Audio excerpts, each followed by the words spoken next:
कार्यात्मक संगठन ढांचा, उसकी अब उपयुक्तता कहाँ कहाँ होती है, ये सवाल उठता है। तो इस सवाल का जवाब यह है कि जहाँ क्रियाओं में विविधता या विशिष्टीकरण हो, मतलब जहाँ स्पेशलाइजेशन की बात आती है, वहाँ पर उन फॉर्म्स में या उन क्रियाओं में क्या होती है, ये इस तरह की ढांचे की बात आती है, या इस फॉर्म में संगठन, कार्यात्मक संगठन ढांचे की उपयुक्तता की बात आती है। यहाँ पर किसी एक उत्पाद को लेकर के बात की जाती है इस तरह के संगठन में, ठीक है, या एक उत्पाद रहेगी या उत्पाद की छोटी संख्या होगी, उसके बारे में बात होगी। और इसमें जो संचालन होता है उच्च कोटि का होता है, और उच्च कोटि का संचालन होने की वजह से क्या होता है, उनमें विशिष्टीकरण होना चाहिए, उनमें ज्ञान होना चाहिए, उनमें कुशलता भी होनी चाहिए। और इसके बाद जहाँ अधिकारों का विकेंद्रीकरण भी किया जाना चाहिए, और यहाँ पर जो है व्यावसायिक इकाई का आकार बड़ा होता है। तो बच्चों, हमने कार्यात्मक संगठन ढांचे को इस तरीके से समझा। अब हम जो दूसरा संगठन ढांचा है यानी प्रभागीय संगठन ढांचा, उसको जानेंगे। जैसे कि मैंने आपको फंक्शनल या कार्यात्मक संगठन ढांचे में बताया था कि वहाँ किसी एक उत्पाद के लिए किसी विभाग द्वारा जो क्रियाएं की जा रही हैं उस पर कार्यात्मक संगठन ढांचा कार्य करता है या उसके लिए प्रयोग में आता है। यहाँ पर क्या होता है, यहाँ पर प्रभागीय ढांचे में क्या होता है, यहाँ एक उत्पाद नहीं होता, एक से ज़्यादा उत्पाद हो जाते हैं। आप जिस स्क्रीन पर फिर से ये फ्लो चार्ट देख रहे हैं, इसमें आप सबसे पहले देख रहे हैं अंशधारी यानी शेयर होल्डर, दूसरा है संचालक मंडल यानी बोर्ड ऑफ डायरेक्टर्स, तीसरा है मुख्य कार्यकारी अधिकारी यानी सीईओ। अब क्या हो रहा है, ये फर्म दो भागों में बट गई है, मतलब एक फर्म दो टाइप का प्रोडक्शंस कर रही है, एक वो मान लीजिए धातु उत्पाद का प्रोडक्शन कर रही हैं और एक प्लास्टिक उत्पाद का प्रोडक्शन कर रही हैं।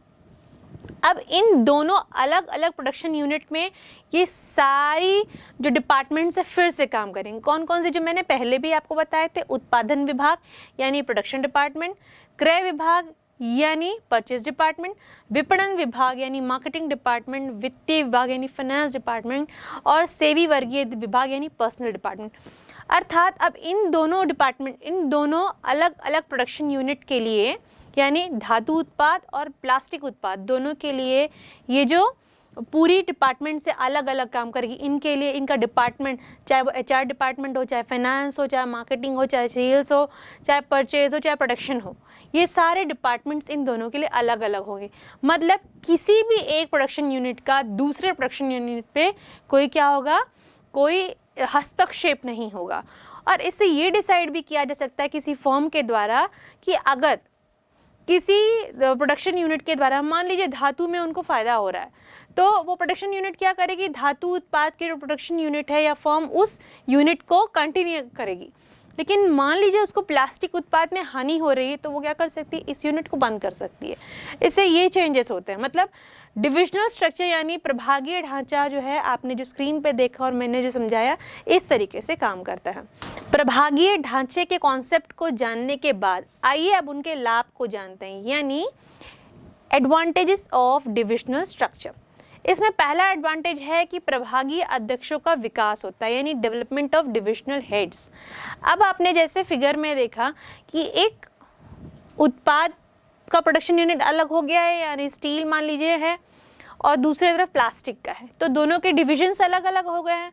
तो वो क्या कर देंगे, इंडिविजुअली, मतलब अकेले अकेले उनके अध्यक्ष जो है विकास करेंगे। वो अपना अलग प्रोडक्शन यूनिट है, अपना पूरा डिपार्टमेंट्स अलग चला रहे हैं, तो उनका जो विकास है वो इंडिविजुअल लेवल पे वो करेंगे। उसी तरह का हम इसके दूसरे बेनिफिट को देखें। दूसरा बेनिफिट है प्रभागीय परिणामों को आंका जा सकता है। अब इनके जो प्रभाग हैं, जो मैंने बताया, परचेज है, सेल्स है, पर्सनल हैं, इनमें जो एक्टिविटीज़ चल रही हैं ये कितनी अच्छी तरीके से चल रही हैं, वो इनको आंका जा सकता है। क्यों आंका जा सकता है, कंपेयर किया जाएगा इसको। एक फर्म दो यूनिट प्रोडक्शन यूनिट चला रही है, एक में क्या हो रहा है, एक स्टील का मान लीजिए उत्पादन कर रहा है, एक प्लास्टिक प्रोडक्ट का उत्पादन कर रहा है, तो दोनों तो कंपेयर करेंगी ना कि उसको किस यूनिट से प्रॉफिट आ रहा है। अगर जिस यूनिट से प्रॉफिट आ रहा है, मैंने कहा, उस यूनिट को वो कंटिन्यू करेगी, और जिस प्रोडक्शन यूनिट से उसको लॉस हो रहा है, तो वो क्या करेगी, उस प्रोडक्शन यूनिट को क्या करेगी, बंद करेगी या उसको वाइंड अप करेगी। तो इसके लिए वो क्या करती है, इन आंकड़ों को या प्रभागीय परिणामों को, उनके आंकड़ों को आंकती है या उनको मेजर करती है, उनको कंपेयर करती है। उसके बाद आता है शीघ्र निर्णय, क्विक डिसीजन मेकिंग। आप क्योंकि ऑब्जर्वेशन बेसिस पे उनके भी डिफरेंसेस क्रिएट करना इजी हो जाता है, तो यहाँ पे क्या हो जाएगा, डिसीजन लेना यानी निर्णय करना भी आसान हो जाएगा। इसका चौथा अब अगर हम लाभ देखें तो चौथा लाभ है विस्तार और वृद्धि, एक्सपेंशन एंड ग्रोथ। अब आप देख रहे हैं कि ये जो फर्म है अपने आप में कितना एक्सपैंडेड फॉर्म में है। यहाँ स्टील प्रोडक्शन भी हो रहा है और यहाँ पे क्या हो रहा है, प्लास्टिक प्रोडक्ट का भी प्रोडक्शन हो रहा है। तो यहाँ पे क्या कर सकते हैं, यहाँ पे क्या हो रहा है, ये फर्म अपने आप में एक्सपैंड कर रहा है, ग्रोथ हो रहा है। हो सकता है दोनों प्रोडक्शन यूनिट उनका प्रॉफिट गेन करे, लाभार्जन करें, तो इस स्थिति में उनको किसी भी प्रोडक्शन यूनिट को बंद करना नहीं पड़ेगा। फिर है इसमें लोज फ्लेक्सिबिलिटी, ये फ्लेक्सिबल होते हैं अपने अपने डिपार्टमेंट में, अपने अपने विभाग में, कि अपने विभाग में ये कार्य करते हैं, अपने विभाग के लिए फ्लेक्सिबल होते हैं, बट दूसरे विभागों के लिए, मतलब दूसरे प्रोडक्शन यूनिट के विभागों के लिए फ्लेक्सिबल नहीं होते। अब उत्पाद विशिष्टीकरण, ये अपने प्रोडक्ट स्पेशलाइजेशन पे कॉन्सेंट्रेट करते हैं। जो स्टील का प्रोडक्शन कर रहा है या धातु प्रोड्यूस कर रहा है, वो क्या करेंगे, वो विभाग क्या करेंगे या वो डिविजन्स क्या करेंगे, वो डिविजन्स केवल अपने स्पेशलाइज्ड जो स्टील का प्रोडक्शन कर रहे हैं या धातु का प्रोडक्शन कर रहे हैं, उन उत्पादों पर क्या करेंगे, कंसंट्रेट करेंगे, उसकी क्वालिटी पे ध्यान देंगे। और जो प्लास्टिक के प्रोडक्ट का प्रोडक्शन कर रहे हैं, वो लोग क्या करेंगे, अपने प्रोडक्ट की क्वालिटी पर कंसंट्रेट करेंगे। मतलब वो कुल मिलाकर के दोनों अलग अलग प्रोडक्शन यूनिट क्या करती हैं, अपने अपने प्रोडक्ट की क्वालिटी पे फोकस्ड रहती हैं और अपने प्रोडक्ट की स्पेशलाइजेशन पर कॉन्सेंट्रेटेड रहती हैं। तो बच्चों ये जो थे वो थे एडवांटेजेस यानी लाभ किसके, प्रभागीय ढांचे के। आइए अब हम जो हैं इनके दोषों को जानते हैं कि इनमें क्या दोष आते हैं। पहला दोष इस तरह है कि प्रभागीय अध्यक्षों के बीच संघर्ष होता है। देखिए अब दो डिविजन्स क्रिएट हो गए, अपने आप को आगे बढ़ाने या अपना वर्चस्व दिखाने के कारण ये क्या करते हैं, इनके बीच में क्या आ जाता है, कॉन्फ्लिक्ट या डिस्प्यूट उत्पन्न जाता है। क्योंकि फाइनली फर्म तो किसी एक व्यक्ति का ही है, मतलब उस ओनर, उसका ओनर तो कोई एक ही है, तो उसमें अपना स्पेशलाइजेशन या अपना वर्चस्व कह सकते हैं, या उनके बीच संघर्ष इसलिए होता है कि मेरा जो डिवीज़न है ज़्यादा बेहतर काम कर रहा है या ज़्यादा बेस्ट प्रॉफिट गेन्स कर रहा है, बेटर वर्क कर रहा है। इस तरह के अपने आप को बताने के लिए वो क्या करते हैं, एक दूसरे से आगे बढ़ने की कोशिश में क्या करते हैं, उनके बीच में संघर्ष की स्थिति उत्पन्न हो जाती है। दूसरा है कार्यों का दोहरापन, डुप्लिसिटी ऑफ फंक्शंस। देखिए अब दोनों प्रोडक्शन यूनिट के लिए क्या हो रहा है, दोनों प्रोडक्शन यूनिट के लिए सारे डिपार्टमेंट्स अलग अलग काम कर रहे हैं, दोनों के लिए कोई सेम डिपार्टमेंट्स नहीं कर रहे हैं। ये नहीं है कि स्टील का जो मार्केटिंग डिपार्टमेंट है या उनका जो पर्सनल डिपार्टमेंट है वही जो है प्लास्टिक के लिए भी सेम डिपार्टमेंट काम कर रहे हैं, नहीं, दोनों के लिए अलग अलग डिपार्टमेंट कर रहे हैं हो रहे हैं, मतलब दोनों के लिए रिसोर्सेस अलग अलग लग रहे हैं। अब रिसोर्सेस क्या है, यानी संसाधन, या किन रिसोर्सेस की बात कर रही हूँ मैं, यहाँ पर मैं जो फंड खर्च हो रहा है, पैसे लग रहे हैं, उसके अलावा जो अलग से रिसोर्सेस लग रहे हैं, टेक्नोलॉजी यूज़ हो रही है, उसके बाद जो मैन पावर लग रहा है, ये क्या हो रहा है, अलग से दोनों के लिए करना पड़ रहा है। तो ये it's a kind of wastage, मतलब ये कहीं ना कहीं वेस्ट हो रही हैं चीज़ें, संसाधन वेस्ट हो रहे हैं। तो यहाँ पे क्या हो रहा है कि जो डुप्लिसिटी ऑफ फंक्शंस हो रहे हैं, और इसी को हम इससे भी समझ सकते हैं तीसरे बिंदु में कि ये संसाधनों का दुरुपयोग भी कर रहे हैं, क्योंकि मैंने इस दूसरे बिंदु में क्या करी है, संसाधनों की दुरुपयोग की भी बात करी, वेस्टेज की भी बात कर रही हूँ मैं। ये टेक्नोलॉजी ज़्यादा, वही टेक्नोलॉजी लगभग जैसे मान लीजिए पर्सनल डिपार्टमेंट में ही हम देखें, अगर पर्सनल डिपार्टमेंट इधर रिक्रूटमेंट कर सकती है तो वो उधर भी रिक्रूटमेंट कर सकती है ना, प्रोडक्शन यूनिट में नहीं, बट लेकिन दोनों के लिए, प्रोडक्शन यूनिट के लिए अलग अलग पर्सनल डिपार्टमेंट चाहिए या HR डिपार्टमेंट चाहिए। जो मार्केटिंग स्ट्रैटेजी स्टील वाले अपने प्रोडक्ट के लिए बना रहे हैं, क्या वो प्लास्टिक के प्रोडक्ट के लिए नहीं बना सकते, मार्केट रिसर्च के थ्रू नहीं बना सकते हैं, लेकिन क्या हो रहा है, अपना वर्चस्व बनाए रखने के लिए और अपना प्रोडक्शन यूनिट को बेटर रखने के लिए या अपने आप को अलग दिखाने के लिए उन लोगों ने क्या कर रखा है, अपने अपने डिपार्टमेंट्स को अलग करके रखा है, जिससे क्या हो रहा है, वेस्ट या मिसयूज हो रहे हैं रिसोर्सेज या संसाधनों का दुरुपयोग हो रहा है, यह भी कह सकते हैं। इसके बाद बात आती है संगठन के हितों की अवहेलना।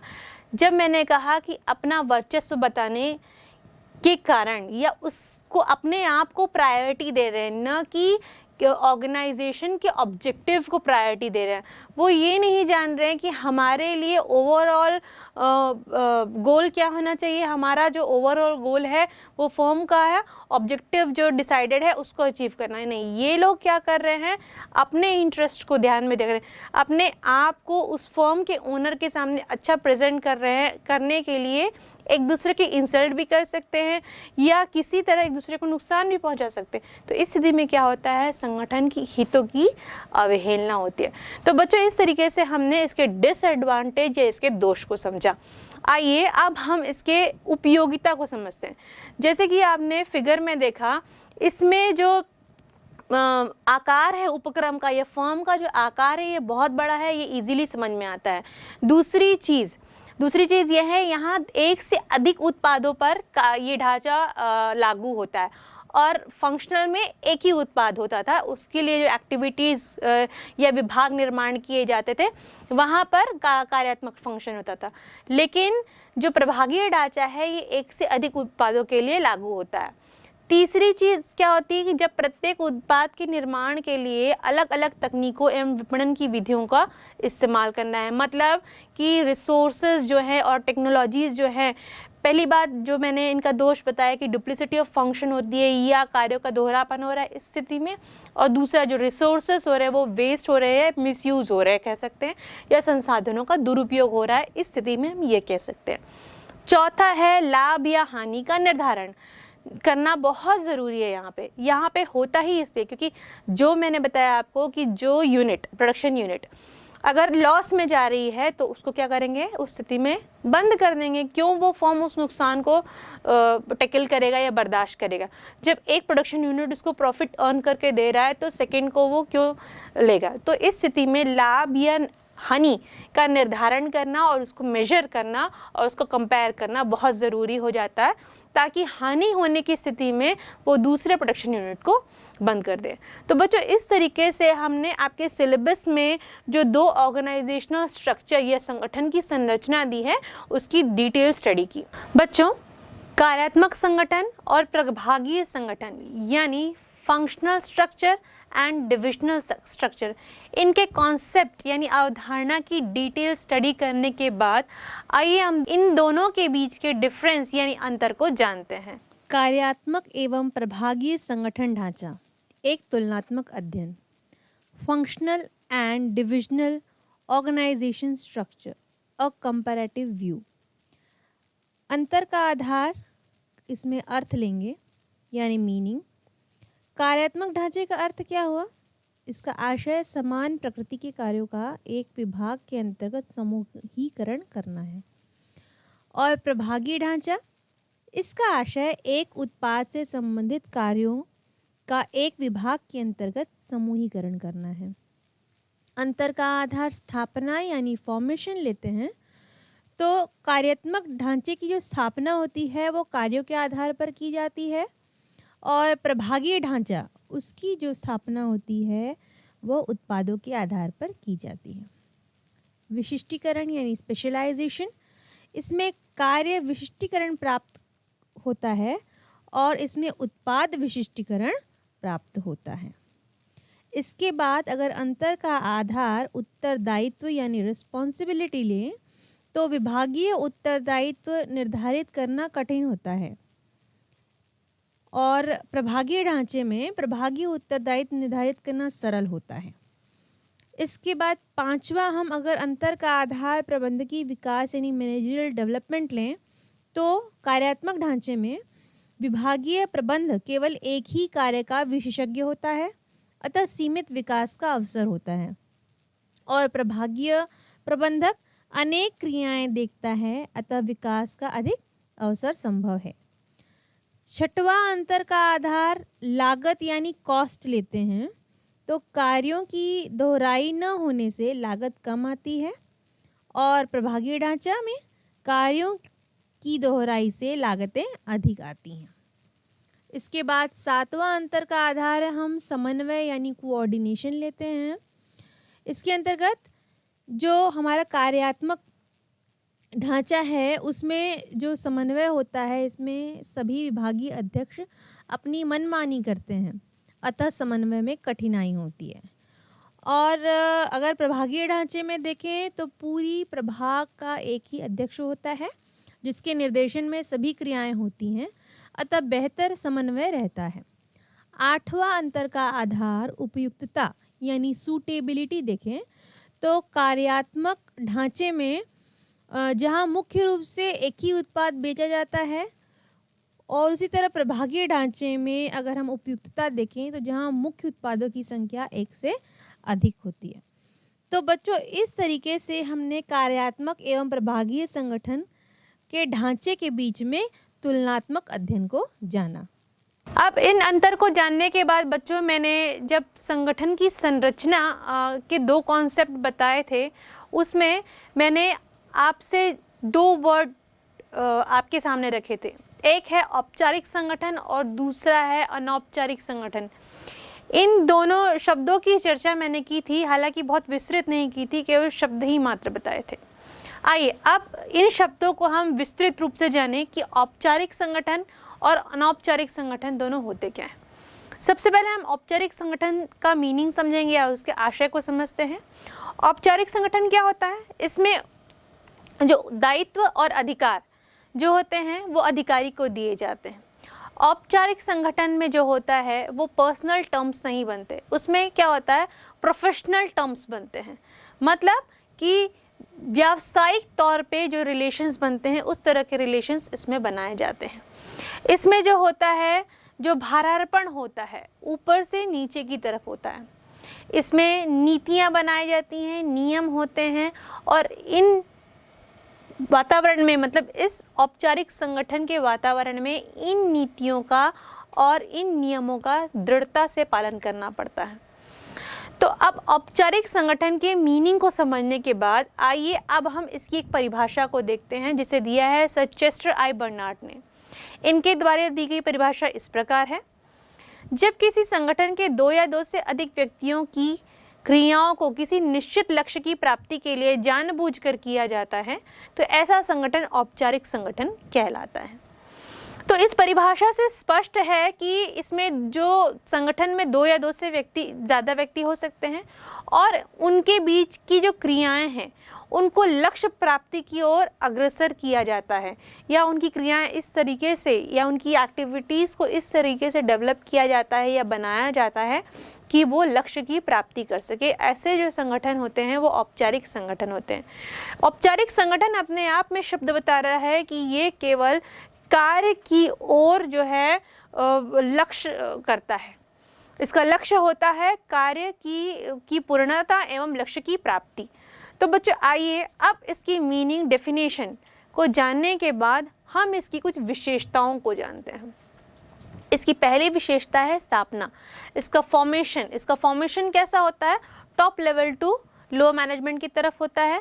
दूसरी चीज़, इसमें जो दायित्व और अधिकार दिए जाते हैं वो अधिकारी की योग्यता के अनुसार और उसके लेवल के अनुसार दिए जाते हैं, वो किस लेवल का मैनेजर है।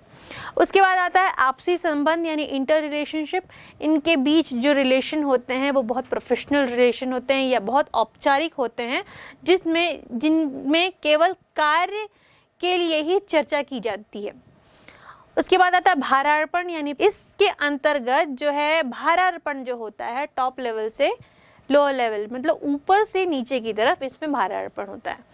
आदेश की एकता यूनिटी ऑफ कमांड, इसमें क्या होता है, अधिकारी जो होता है वो अपने अधीनस्थ अधिकारी को या अपने सबऑर्डिनेट्स को या अपने सहकारी को क्या करता है, कमांड देता है और उन्हें इस कमांड को फॉलो करना पड़ता है, वो भी स्ट्रिक्टली। उसके बाद आता है औपचारिक इम्पर्सनल, ये बहुत ही ज़्यादा औपचारिक होता है। इसमें केवल जो कॉन्वर्सेशन होता है, कम्युनिकेशन होता है, वो क्या वर्क रिलेटेड होता है। अवस्थितियाँ यानी पोजीशंस, यहाँ पे पोजीशंस निर्धारित की जाती हैं कि कौन से पद पर कौन सा अधिकारी होगा, इसका क्या कार्य होगा, इसको क्या दायित्व दिए जाएंगे और किस प्रकार के अधिकार दिए जाएंगे। इसके बाद आता है समन्वय यानी कोऑर्डिनेशन। यहाँ कोऑर्डिनेशन इस बेसिस पे होता है कि जो अधिकारी है वो जो है कार्य सौंपेगा अपने सबॉर्डिनेट को और उन्हें उस कार्य को करना पड़ेगा। उस अधिकारी और उस सबॉर्डिनेट के बीच कोऑर्डिनेशन होगा, तभी वहाँ पे जो लक्ष्य की प्राप्ति पॉसिबल है। उसके बाद आती है आदेश श्रृंखला तथा संप्रेषण, यानी chain of command and communication. तो यहाँ पर चेन ऑफ कमांड कैसा है, अधिकारी से उपाधिकारी या उसके सबॉर्डिनेट्स और सबॉर्डिनेट से अधिकारी, मतलब दोनों 2 लेवल कम्युनिकेशन होता है, सिंगल लेवल कम्युनिकेशन नहीं होता है। लेकिन जो कम्युनिकेशन होगा वो केवल वर्क ओरिएंटेड होगा या वर्क के रिस्पेक्ट में ही होगा। उसके बाद आता है स्थिर यानी स्टेबिलिटी, या स्टेबल होता है। ये जो औपचारिक संगठन होता है ये पूरी तरह स्टेबल होता है, केवल कार्य ही इसका कार्य को किस तरीके से अच्छी तरीके से किया जाए इसका मेन उद्देश्य होता है या गोल होता है। अब इसकी विशेषताओं को जानने के बाद हम इसके कुछ लाभ को समझते हैं। लाभ क्या क्या हो सकते हैं इसके, कि उत्तरदायिता निर्धारण में आसानी, यानी इजी टू फिक्स अकाउंटेबिलिटी। अब आप जिस तरह से औपचारिक संगठन को समझ रहे हैं, आप यह समझ ही गए होंगे कि इसमें जो है जो लोग होते होंगे वो अपने कार्य में या अपने वर्क फील्ड में क्या होते होंगे, स्पेशलाइज होते होंगे। अब जो अपने कार्य में स्पेशलाइज है, अब उसी कार्य क्षेत्र में अगर कोई गलती होती है तो वह फटाफट पकड़ ली जाती है कि किसने गलती की है या किस व्यक्ति के द्वारा या किस लेवल पे गलती हुई है। तो यहाँ पर उत्तरदायिता निर्धारण मतलब कौन गलती किया है वो उत्तर देगा, इसका निर्धारण आसानी से किया जा सकता है। इसका दूसरा लाभ है कार्यों का दोहराव नहीं होता, नो ओवरलैपिंग ऑफ वर्क्स। चूँकि इसमें सारे स्पेशलाइज्ड लोग होते हैं तो एक ही कार्य को बार बार करने की ज़रूरत नहीं पड़ती। एक ही कार्य को करने से पहले या किसी कार्य को करने से पहले उसको प्रॉपर प्लान किया जाता है और प्लान के तहत ही उस कार्य को कंप्लीट किया जाता है या उस प्लान को इम्प्लीमेंट किया जाता है, ताकि वो जो कार्य है प्रॉपर तरीके से कंप्लीट किया जा सके। तो मतलब यहाँ पर जो है कार्य का दोहराव नहीं हो रहा है या किसी भी वर्क का ओवरलैपिंग नहीं हो रहा है, हम कह सकते हैं। तीसरा जो इसका एडवांटेज है वह है आदेश की एकता संभव, यूनिटी ऑफ कमांड पॉसिबल। यहाँ पे आदेश की एकता संभव होती है क्योंकि अधिकारी आदेश देगा और अधीनस्थ जो होगा उसका ये सबऑर्डिनेट होगा, वो उसकी कमांड को फॉलो करेगा और कमांड को फॉलो करने के बाद लास्ट में वो अपने अधिकारी को क्या करेगा, रिपोर्ट करेगा। तो इस तरीके से हम इसके तीसरे लाभ को समझते हैं। चौथा लाभ है इसका लक्ष्यों को प्राप्त करने में आसानी, यानी इजी टू गेट गोल्स। अब चूंकि ये पूरी तरह कार्य पर केंद्रित होता है, अपने उद्देश्य प्राप्ति पर केंद्रित होता है, तो हम यह कह सकते हैं कि जो औपचारिक संगठन होते हैं वो अपने गोल्स को इजीली अचीव कर सकते हैं। इसके बाद आता है समन्वय, कोऑर्डिनेशन। कोऑर्डिनेशन इस तरह से होता है क्योंकि सिर्फ वहाँ पे जो वातावरण होता है कार्य से रिलेटेड ही होता है, आपके पर्सनल टर्म्स वहाँ डेवलप नहीं होते हैं, तो वहाँ उस स्थिति में डिस्प्यूट की संभावना कम हो जाती है और कोऑर्डिनेशन यानी तालमेल या समन्वय की संभावना, ये समन्वय ज़्यादा बढ़ जाता है, जिस स्थिति में क्या होता है कि जो गोल्स डिसाइडेड किए हैं या ऑब्जेक्टिव्स डिसाइडेड किए हैं उसको अचीव करना या उसको प्राप्त करना ईजी हो जाता है। इसके बाद अंतिम इसका लाभ हम इस तरह समझ सकते हैं कि कार्य पर अधिक बल, जो मैं अभी तक कहती आ रही हूँ कि ये अपने कार्य पर अधिक बल देता है या मोर एम्फेसाइज करता है वर्क को, तो यह इसका अंतिम लाभ है। अब इसके कुछ हम दुष्परिणाम, दोष या डिसएडवांटेज देखते हैं। इसका पहला डिसएडवांटेज है कार्य में देरी, डिले इन वर्क। अब चूंकि आप औपचारिक वातावरण या औपचारिक संगठन को समझ रहे हैं तो आप यह भी समझ रहे होंगे कि इस वातावरण में जो प्रोसेस डिसाइड की गई है या जो स्टेप्स डिसाइड किए गए हैं किसी कार्य को करने के लिए, वन बाय वन उनको उसी स्टेप को फॉलो करते हुए करना, मतलब ये प्रॉपर रिजिड है एकदम। अब वन बाय वन उस प्रॉपर प्रोसेस को फॉलो करते करते क्या होता है, समटाइम्स क्या होता है कि किसी भी कार्य की कंप्लीशन में या किसी भी वर्क के कंप्लीशन में, किसी भी कार्य की पूर्ण होने में कुछ समय लग जाता है या देरी हो जाती है। तो ये पहला इसका दुष्परिणाम है या दोष है। दूसरा इसका दोष क्या है कि पहल क्षमता की कमी, lack of initiatives. Lack of initiatives कैसे, क्योंकि औपचारिक वातावरण में एक दबाव का माहौल रहता है कि उन्हें उनके एक बाउंड्रीज बना दी जाती है और उन्हीं विद इन द बाउंड्रीज उनको काम करना पड़ता है, मतलब उनको एक तरीके से घेर करके रख दिया जाता है कि इस घिराव के अंदर ही आपको कार्य करना है, तो वह वहाँ के जो व्यक्ति रहते हैं या वहाँ के जो एम्प्लॉयज़ रहते हैं इनिशिएटिव्स नहीं ले पाते या कुछ नया इनोवेटिव नहीं कर पाते। तो यहाँ हो जाता है लैक ऑफ इनिशिएटिव्स, या कह सकते हैं पहल क्षमता की कमी हो जाती है। इसके बाद हम अगले दोष की तरफ बढ़ते हैं। इसका अगला दोष है संबंधों का यंत्रीकरण यानी mechanisation of relations. Mechanisation of relations कैसे हो जाते हैं? मैकेनाइजेशन ऑफ रिलेशंस इस तरह हो जाते हैं कि व्यक्ति जो है अपने आप को बांध लेते हैं या नियमों के तहत वो बंधे होते हैं, तो वो अपने अंदर जो है जो पर्सनल टर्म्स या रिलेटेड कंपनी के फर्म से रिलेटेड जो टर्म्स हैं या उनसे रिलेटेड जो वर्क से अलग से कुछ बातें हो सकती हैं, उन मुद्दों को एक साथ डिस्कस नहीं कर सकते। वहाँ उनका मैकेनाइजेशन हो जाता है, उनको बाउंड्रीज़ में घेर दिया जाता है, उनको उन्हीं की बाउंड्रीज़ में रहते हुए कार्य करना पड़ता है। अब है केवल कार्य पर बल, एम्फेसिस ऑन वर्क ओनली। अब यहाँ पे क्या होता है, ये इसका एक एडवांटेज भी था, ये इसका एक डिसएडवांटेज भी है, क्योंकि जो दूसरी एक्टिविटीज़ होती है पर्सनल रिलेशनशिप मेंटेन करना, वो जो है औपचारिक संगठन में नहीं होता। एक्स्ट्रा करिकुलर एक्टिविटीज़ कुछ इसमें नहीं होती, या दूसरी एक्टिविटीज़ अगर फॉर्म करनी है किसी कंपनी का वातावरण अच्छा बनाए रखने के लिए, तो वो भी इसमें नहीं होती। तो समटाइम्स ये क्या हो जाता है, औपचारिक वातावरण रिजिड हो जाता है यानी दृढ़ हो जाता है, जो कि ये इसका अंतिम दोष है। तो बच्चों, इस तरीके से हमने औपचारिक वातावरण के कॉन्सेप्ट को यानी को उसकी मीनिंग को, उसकी परिभाषा को, उसकी विशेषताओं को, उसके एडवांटेज यानी लाभ, उस डिसएडवांटेज यानी उसके दोष को समझा। आइए अब हम अनौपचारिक संगठन के बारे में डिटेल में समझते हैं। अनौपचारिक संगठन क्या होता है? ये ठीक औपचारिक संगठन के विपरीत होता है। जैसे कि मैंने आपको औपचारिक संगठन में बताया कि जो औपचारिक संगठन होता है वह केवल कार्य पर बल देता है, वह बहुत प्रोफेशनल टर्म्स मेंटेन करता है। लेकिन अनौपचारिक संगठन में इसके विपरीत कार्य पर बल तो देते हैं, लेकिन यहाँ पर जो संबंध लोगों के बीच बनते हैं वो एक दूसरे के हितों को देखते हुए बनते हैं, धर्म के कारण बनते हैं, सामाजिक संबंध के कारण बनते हैं और एक दूसरे की रुचियों को ध्यान में रखते हुए बनते हैं। तो इस तरह से क्या बन जाते हैं, एक दूसरे के साथ रिलेशनशिप बोलते हैं, या इसको बोलते हैं इनफॉर्मल ऑर्गेनाइजेशन का स्ट्रक्चर हो जाता है। फॉर्मल जो ऑर्गेनाइजेशन होता है वो थोड़ा स्ट्रिक्ट होता है, वहाँ पर आप इजीली कम्युनिकेट नहीं कर सकते। लेकिन जो अनौपचारिक संगठन यानी इनफॉर्मल ऑर्गेनाइज होते हैं, वहाँ आप इजीली कम्युनिकेट कर सकते हैं या एक दूसरे से इजीली बात कर सकते हैं। चाहे आप एक साथ एम्प्लॉयज़ बात कर रहे हैं या किसी अधिकारी से किसी सबॉर्डिनेट को या किसी एम्प्लॉय को बात करना है, तो यहाँ पे भी कम्युनिकेशन इजी हो जाता है, जो कि औपचारिक में नहीं हो पाता। अब हम अनौपचारिक संगठन के कॉन्सेप्ट को समझने के बाद हम क्या करते हैं, इसकी परिभाषा को जानते हैं। इसकी एक परिभाषा यह है कि वह संगठन अनौपचारिक है जिसमें आपसी संबंध अज्ञानवश संयुक्त उद्देश्यों के लिए बनते हैं।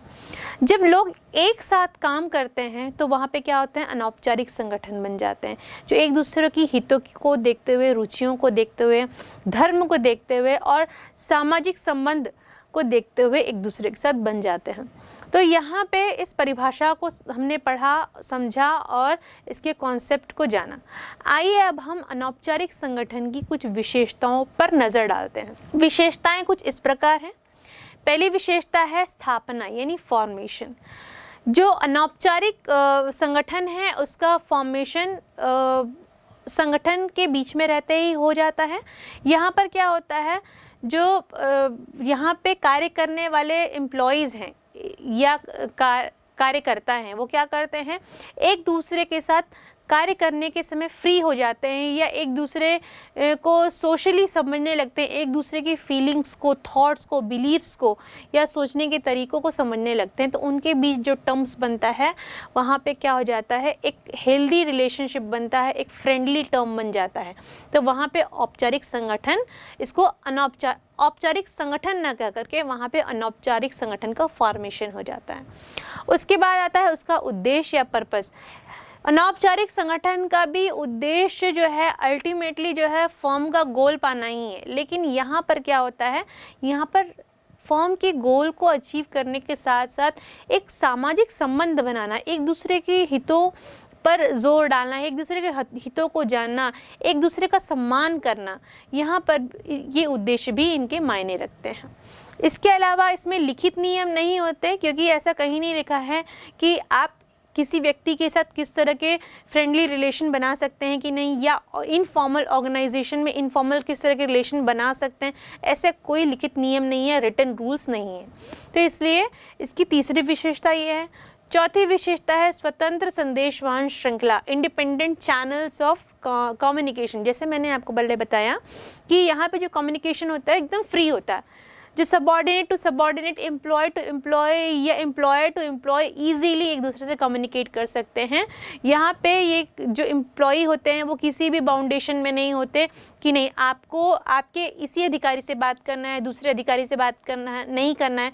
इस तरह के जो बाउंडेशंस होते हैं वो अनौपचारिक संगठन में नहीं होते हैं। उसके बाद आता है अधिकार दायित्व संबंध, यानी अथॉरिटी रिस्पॉन्सिबिलिटी। जो अधिकार हैं और दायित्व हैं उन ये भी इस अनौपचारिक संगठन में भी उनको दिए जाते हैं, जो योग्य होते हैं उनकी क्षमता के अनुसार उनको ये अधिकार और दायित्व दिए जाते हैं। उसके बाद आता है संरचना। संरचना इसकी बहुत फ्री बेसिस पे होती, इजी होती है, और संरचना जैसे ऑर्गेनाइजेशनल स्ट्रक्चर में होती उसी बेसिस पे होती है, लेकिन यहाँ का जो वातावरण होता है वो बहुत ही फ्री होता है या इनफॉर्मल होता है। इसके बाद हम कहते हैं इसका सातवां जो विशेषता है स्थायित्व यानी स्टेबिलिटी। ये इसमें जो वर्किंग कंडीशन होती हैं, ये जो वर्किंग कंडीशन है औपचारिक वातावरण की जैसे नहीं होती हैं, ये स्थायित्व को उतना प्राप्त नहीं करती हैं, ये फ्लेक्सिबल होती हैं, जो कि हमारा 8वां पॉइंट भी है, 8वीं विशेषता भी है। और ये क्या होती हैं, व्यक्तिगत होती है, पूरी तरह पर्सनल होती है। एक व्यक्ति दूसरे व्यक्ति से जो दोनों एक ही फॉर्म में काम कर रहे हैं ईजीली क्या कर सकते हैं, कम्युनिकेट कर सकते हैं और एक दूसरे से कार्य के संबंध में या दूसरे विषय पर भी चर्चा कर सकते हैं। इसमें जो अनौपचारिक संगठन में इस पर कोई भी रोक नहीं है या फाउंडेशन नहीं होता है। अब इनकी विशेषताओं को जानने के बाद आइए हम इसके कुछ लाभ को जानते हैं। लाभ इस प्रकार हैं। पहला लाभ है प्रभावपूर्ण संदेशवाहक यानी अफेक्टिव कम्युनिकेशन। जैसे कि मैंने पहले ही कहा कि यहाँ पर या अनौपचारिक संगठन में क्या होता है, एक दूसरे के या एम्प्लॉय जो है, एम्प्लॉयर जो है, ये लोग क्या करते हैं, एक दूसरे की हितों को, रुचियों को, फीलिंग्स को, बिलीव्स को, थॉट्स को ध्यान में रखते हुए क्या करते हैं, एक दूसरे से कम्युनिकेट करते हैं। तो यहाँ हम कह सकते हैं कि जो संदेश वाहन होता है, कम्युनिकेशन जो होता है बहुत इफ़ेक्टिव होता है। उसके बाद होता है सामाजिक आवश्यकताओं की पूर्ति, फुलफिल्स द सोशल नीड्स।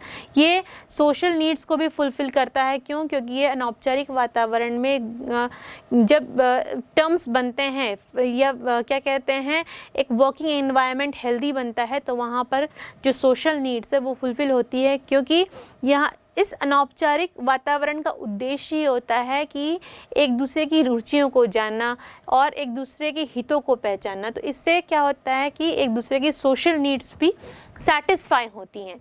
और उसके बाद आता है संगठनात्मक उद्देश्य की पूर्ति।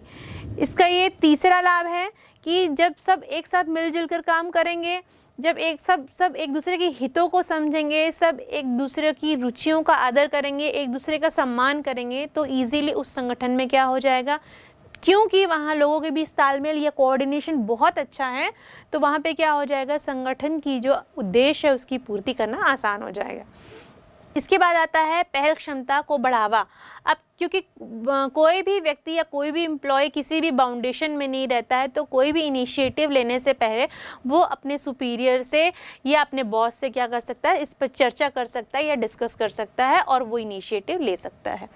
तो इस तरह से बच्चों हमने इसके लाभ समझे। इसके कुछ अन्य लाभ भी हैं कि सहयोग की भावना का विकास होता है, एक दूसरे पे हेल्प करना आता है, कोऑर्डिनेशन होता है, कोऑपरेटिवनेस का विकास होता है, और जो ऊंच नीच का जो भेदभाव होता है, एक दूसरे को नीचा दिखाना होता है, ये सब चीज़ें यहाँ पे समाप्त होती हैं और कर्मचारी संतुष्टि की भावना आती है, क्योंकि यहाँ पर जो मेन उद्देश्य यही है कि एक दूसरे की रुचि, हितों और धर्म और सामाजिक संबंध को ध्यान में रखते हुए क्या करना है, कार्य करना है अनौपचारिक संगठन में।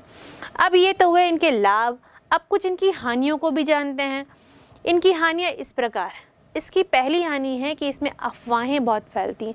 अगर आप देखें तो अनौपचारिक संगठन में क्या होता है, जब बहुत लोग एक दूसरे से क्लोज हो जाते हैं तो समटाइम्स वर्क रिलेटेड बातें करने की अपेक्षा वो क्या करने लग जाते हैं, अपने फैमिली टर्म्स डिस्कस करने लगते हैं, या उस ऑफिस में या उस फर्म में जो दूसरे लोग कार्य कर रहे उनके बीच उनके लिए अननेसेसरी के डिस्कशंस होने लग जाते हैं। तो वहाँ पे र्यूमर्स क्रिएट होते हैं, र्यूमर्स यानी अफवाहें फैलने लग जाती हैं। तो ये अफवाहें जो है गलत हैं, इनका फैलना गलत है, तो यह एक इसकी हानि होती है।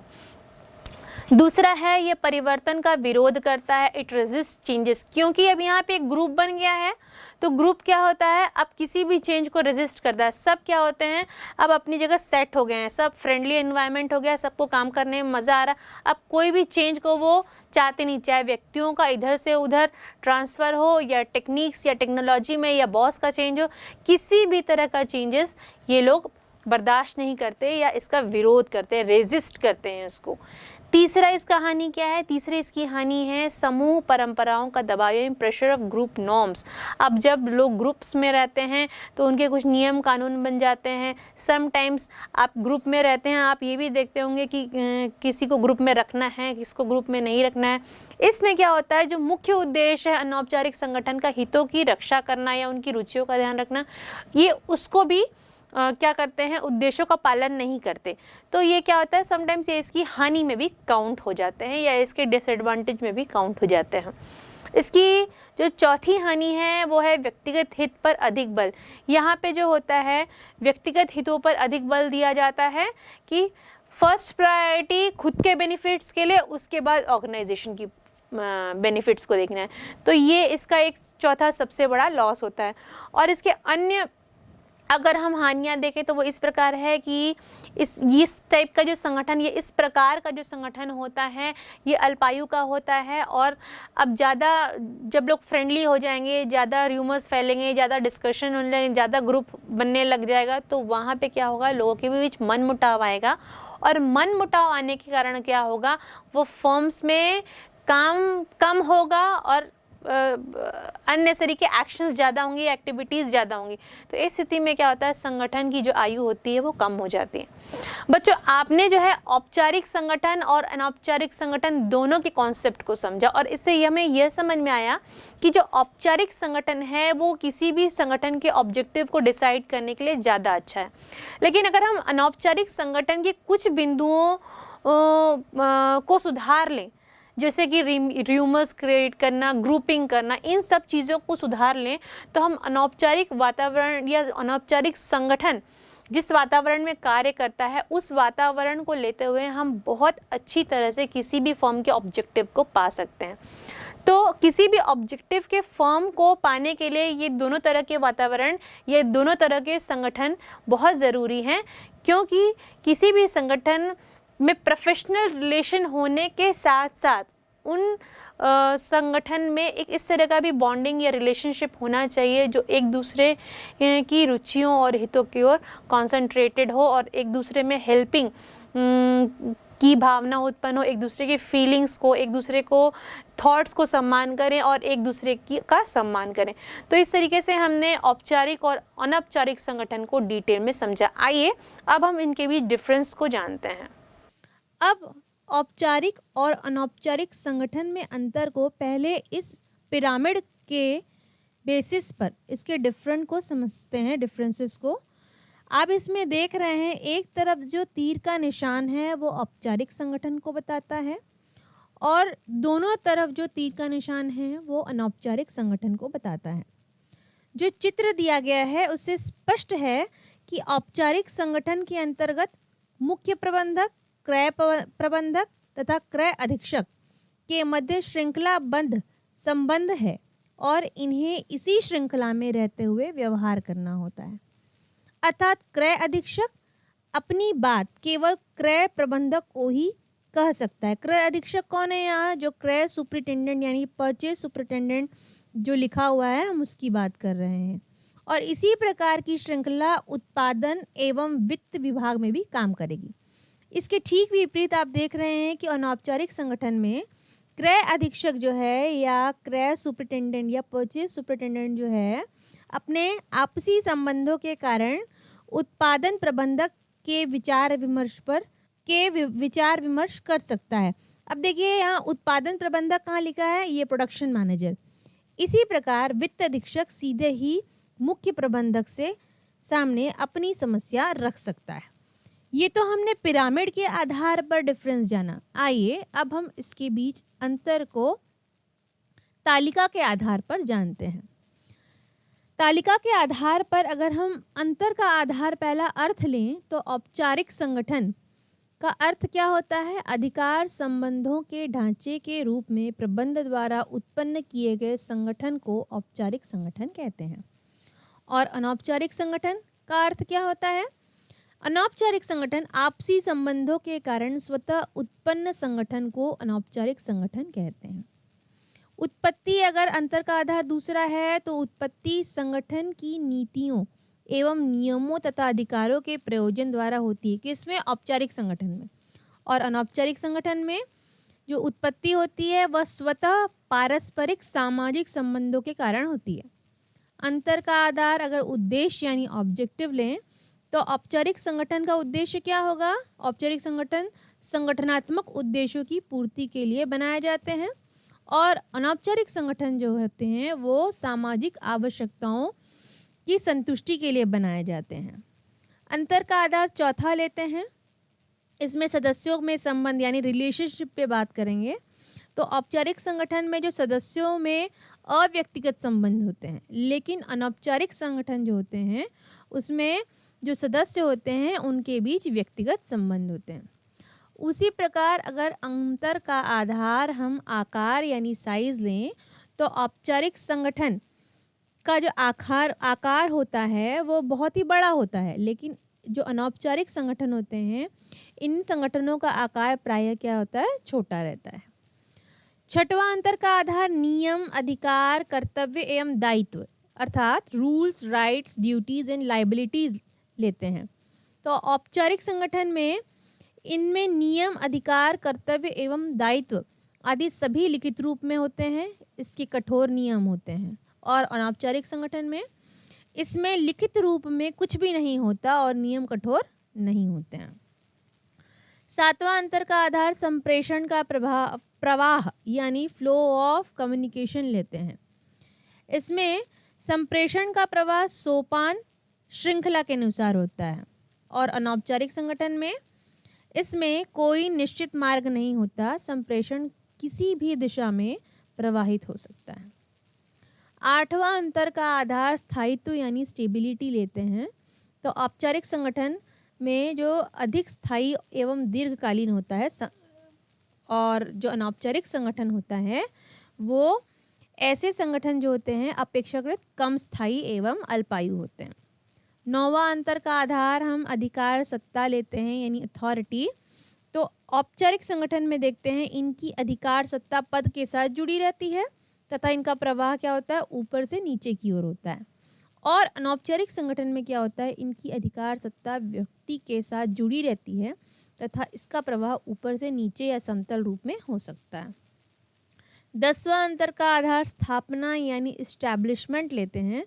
तो औपचारिक संगठन में की जो स्थापना होती है वो योजनाबद्ध तरीके से होती है और अनौपचारिक संगठन की स्थापना नहीं की जाती, अपितु अनायास रूप में वे स्वतः ही स्थापित हो जाते हैं।